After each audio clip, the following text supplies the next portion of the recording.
Tower 7, 27, crashing into the building. Flames billowing out over that street. This happened around 8:40.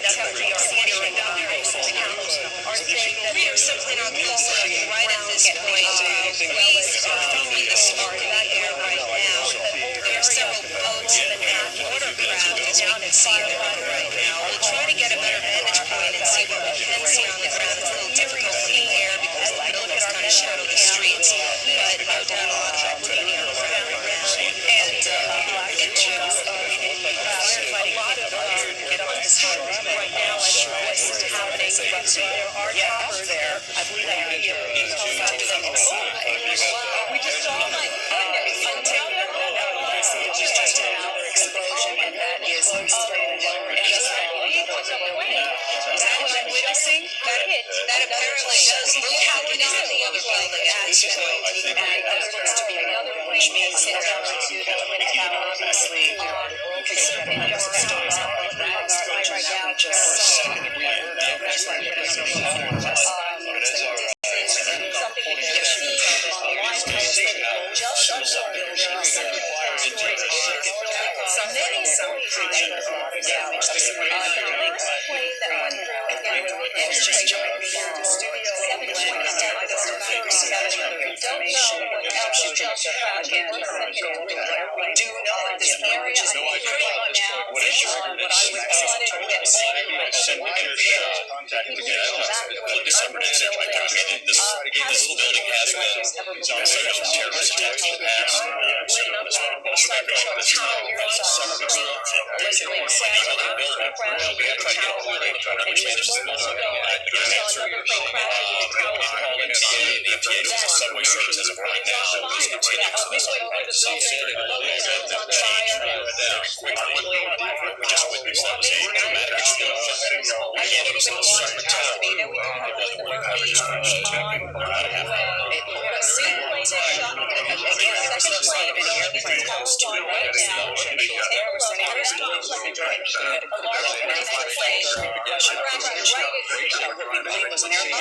consider to get one of the Twin Towers, and because that now is carrying a fire, we have no word of casualties, injuries, fatalities. What you can see is heavy indifference. You can see flames. In fact, you see fires on the side of the matrix.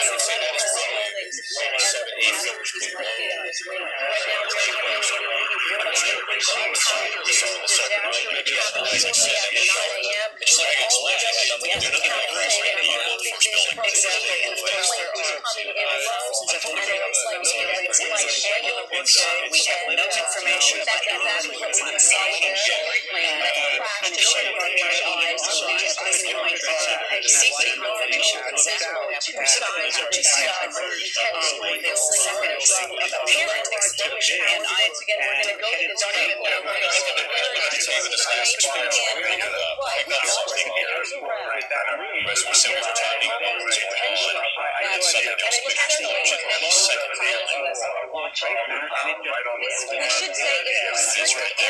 seems to be completely unrelated to the area. I didn't catch it, but it looks like something. There it is. That's what we just saw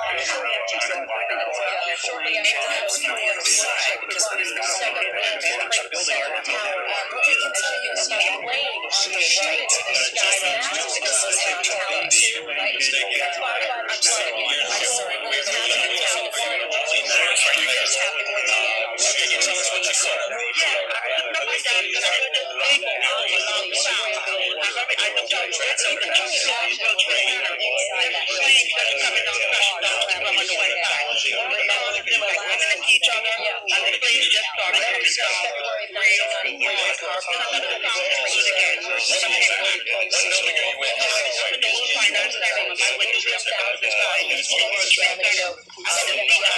Did you just see another explosion here?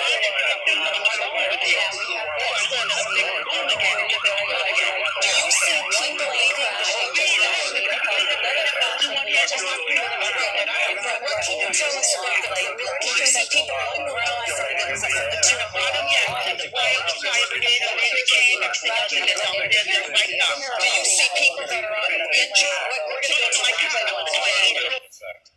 Rick Sanchez has been there throughout this morning for us. Rick, tell us where you are and what the latest is. Well, I'm in that area, if you're familiar with this area of where West Broadway and Hudson come together, right at Chambers. That would put us about a block and a half away from the site of where the explosion was. That area has just been evacuated because police have found what they describe as a suspicious device, and they fear that it might be something that could lead to another explosion. Obviously, there's a real sense of caution here on the part of police.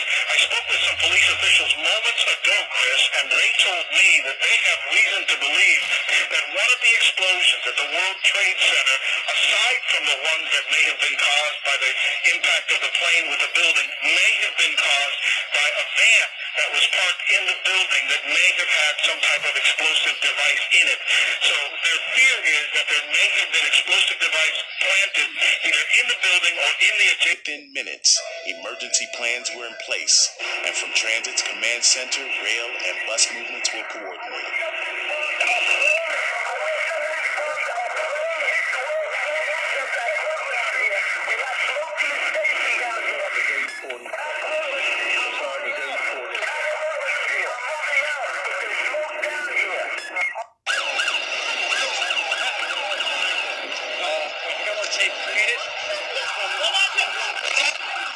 Down on B1 in the World Trade Center. What happened? And the whole place just filled up with smoke. I popped our ears. We couldn't hear anything down there. Now I was told the 737 jet hit the building all the way up. The planes are still coming out of the Trade Center on the top. Where's the jet again? I was told the 737 jet hit the building, but we're down on the B1 level. We weren't down there. The whole place filled up with smoke, and everybody's ears popped. It was like unbelievable. It was like the whole place is clogged up like a thunderstorm full of smoke. I know, we was in the basement of this. What happened to the plane? Destroyed. Where the hell is the rest of the plane? I didn't see no parts of no fucking plane. Where's the cigar? Place where you said.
Suicide. No way.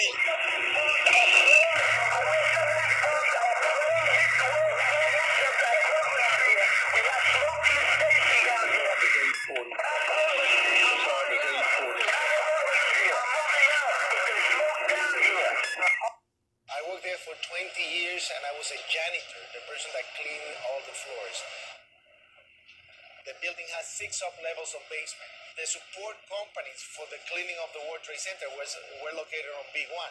While I was there at 846, all of a sudden we hear boom, an explosion so hard that pushed us up. When I went to verbalize it, like 6 seconds after, we hear that boom, that impact all the way on the top.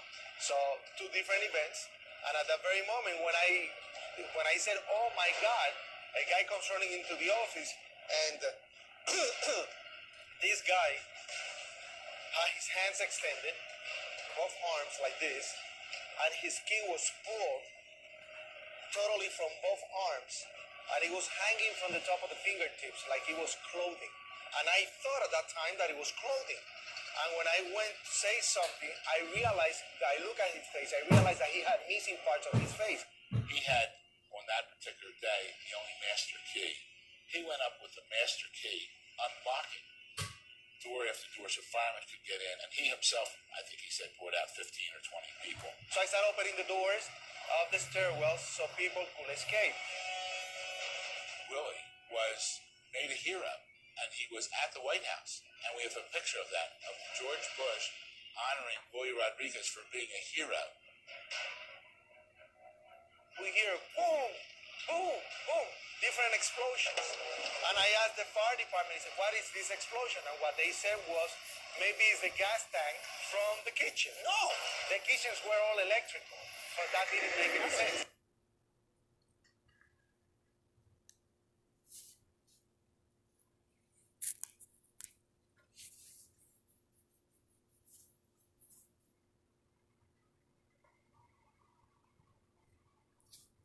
You're about to hear a dramatic audio tape of the attacks on the World Trade Center. This was recorded by the FBI investigating bribery in New York City's tax assessor's office.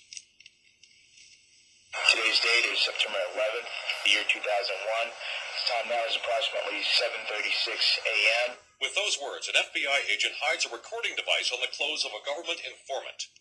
By 8:45 a.m., that man, Stephen McCardle, sits in a restaurant at the Marriott Hotel between the North and South Towers. That was an explosion.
Was the first chief into the building. Right away, a guy from the Port Authority told him the damage was somewhere above the 78th floor. But all you had to do was look around. It was obvious. Something had happened right there in the lobby. You just saw that all the windows were blown out.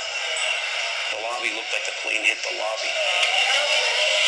The ladies that are with me were in the World Trade Center in the first building and escaped through the lobby where they report they believe there was a bomb in the lobby. And even the turnstile was burnt and it was sticking up, and they just told us to run. And as we were coming out, we passed the lobby. There was no lobby.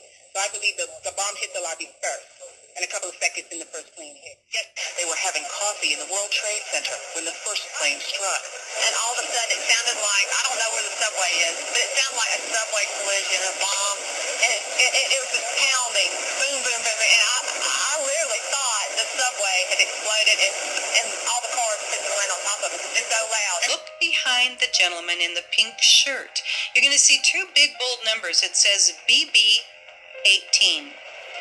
Those are fuse holders. Now look at all three pictures and look at how many boxes of plastic fuse holders that can be used for remote control demolition. And ask yourself, why would art students from Israel and Austria be having thousands of fuse holders? This building was built in the early 1970s. They weren't electricians. They weren't redoing all of the electricity in that building.